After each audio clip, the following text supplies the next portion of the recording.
Hi, friends. My name is Matt Beattie. For my uh, ethics in the real world experience, I went and served with a group called Living Waters Center for Hope in Lowell, Massachusetts, which is the city that I live in. Um, and Lowell is a city of, I want to say, approximately 120,000 people. Um, is kind of on the rise in terms of development and um, the economic kind of place, especially because UMass Lowell is a large university that is expanding all the time. Um, but Lowell used to be really, really bad and still has some really rough and um, really very poor sections. And so Living Waters deals with homeless people who are in the city and provides them a meal, um, I believe, once a day during the week and often twice on the weekend.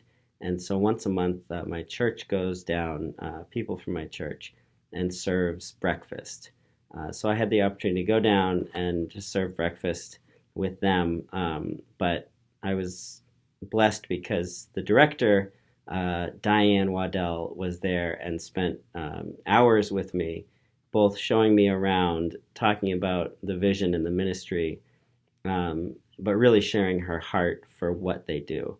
Um, and I think when I think about the ethical methodologies that I saw at place there, um, the one that stuck out to me in particular was probably the idea of hospitality, the idea of inclusion for these folks who are often excluded. In Kingdom Ethics, it says that Jesus agreed with Isaiah that exclusion is deeply unjust. And I think that would be the heart of Diane and the people, the board, the people that are leading this ministry.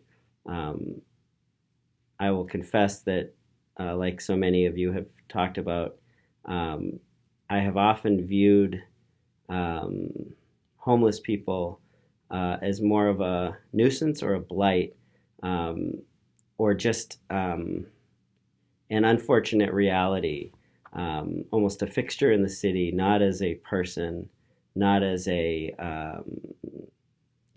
beloved child of God who was created in God's image. And so it was convicting and empowering to go serve at Living Waters and spend time hearing about, but also experiencing what it's like to minister to these people. And one key um, aspect that I saw at play was that Diane shared with me that they used to call themselves a drop-in center, and they would refer to the homeless folks as clients, like so many um, organizations that work with homeless do. Um, they would, um, just what they provided was much more in line with a shelter, say, or really a typical nonprofit. And about a year ago, uh, essentially they realized that what they were offering was not in line with Jesus' vision for how these people should conceive of themselves. And so they dropped the name Drop In Center. They created a coffee shop that is just a lovely space that people can come and spend time in. They began calling the homeless folks, rather than clients, they began calling them guests, and really created an opportunity for them to move up in from being served to serving and being a part of the solution, providing shopping opportunities where they could learn how to shop, how to go about that whole shopping experience that many of them aren't proficient at, with a personal shopper there as they get clothes or toiletries.